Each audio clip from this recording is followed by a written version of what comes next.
تاسې ټولو مېلمنو، لیکوالانو، شاعرانو، د ادب مینهوالو ته سلامونه، نیکې هیلې وړاندې کوم. دا چې ما غوښتل خو یو څه خبرې مې کولې خو خبرې نه کوم او زه به راسن شعر ته ځم.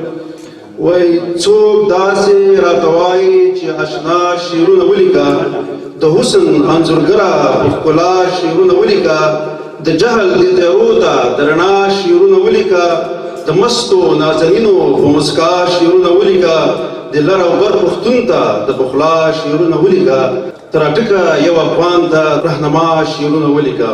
دا څنګه پښتون رهبر دی د پښتو ژبې سودا کوي، دا څنګه پښتون رهبر دی د پښتو ژبې سودا کوي، بس دی چې په قدرت وي نو د ژبې څه پروا کوي. زه وایم پښتنو ته د پښتو ژبې ساتنه کړئ، لیکل په پښتو ژبه دفترو کې کارونه کړئ، لرغونې پښتو ژبه نوي عصر کې شامله کړئ، نو دغه په موږ حق دی لر او بر کې یې پالنه کړئ. نصاب کې ورګډه د پښتو ته پاملرنه کړئ، نو زده کړې په پښتو کړئ، د پښتو ژبې ستاینه کړئ. آیا شته داسې پاچا چې پښتو ژبه پاللې وي؟ آیا شته داسې پاچا چې پښتو ژبه پاللې وي؟ فامیل سره ویلي همې ارګ ته رسولي وي.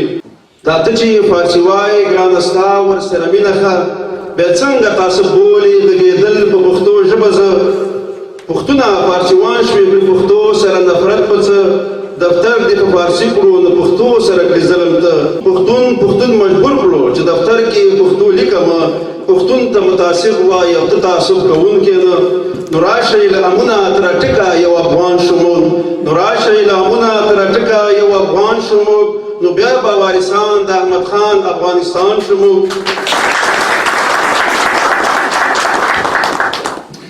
ولې دا هېواد به زموږ جوړ بې ګلستان نشي؟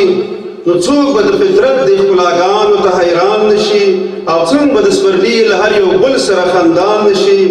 څوک به د ګلونو په وږمو پسې روان نشي؟ نو څنګه د لیلا په یو نظر به بندیوان نشي؟ څنګه دا بورا د پښتو ژبې غزلخوان نشي؟ اوس یو وړوکی شعر دا چې د کونړ د سیند مشاعر دی، وړوکی شعر کونړ ته ډالۍ کوم. کونړ مو په خیالونو کې، کونړ زموږ په زړونو کې، کونړ مو په خیالونو کې، کونړ زموږ په زړونو کې، ژوندونې په سیندونو کې، څپې وهي په غرونو کې. غیرت لري عزت لري همت ستا په قومونو کې، غیرت لري عزت لري همت ستا په قومونو کې. پوهنې سره مینه کړې رڼا یې په فکرونو کې، ژوندي دي تاریخونه دي یادېږي کتابونو کې، ژوندي دي تاریخونه دي یادېږي کتابونو کې. په تا لکه جانان بین بورا د زړه ټوپونو کې. اوس یو اخرنی نظم دی. نه خو پښتون او نه افغان شو چې پردۍ ژبې شو پټان شو، نه په خپل قوم وطن قربان شو، خان چې مرې د پاکستان شو.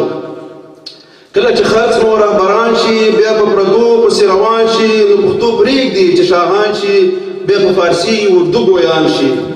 قدرت خو دومره غلامان کړه چې په خپل قوم یې ظالمان کړه. ولې تاریخ مونږ خپل هېر کړی، فارس او پنجاب مونږ زیر کړی. اوس چې پردي ډول ته ګډېږو، خپلو منځو کې چې جنګېږو، په اکثریت کې مونږ محکوم یو، دا چې له زده کړو نه محروم یو. د ضرورت ژبه پښتو کا، دا کارول په دفترو کا، ته اقتصاد پکې پیدا کا، همې په علم ترنا کا. پښتو ګرانه په هر چا ګوره، پرمختګ یې په دنیا ګوره. بورا پښتو ته کار کول دي، نه په خبرو په عمل دي.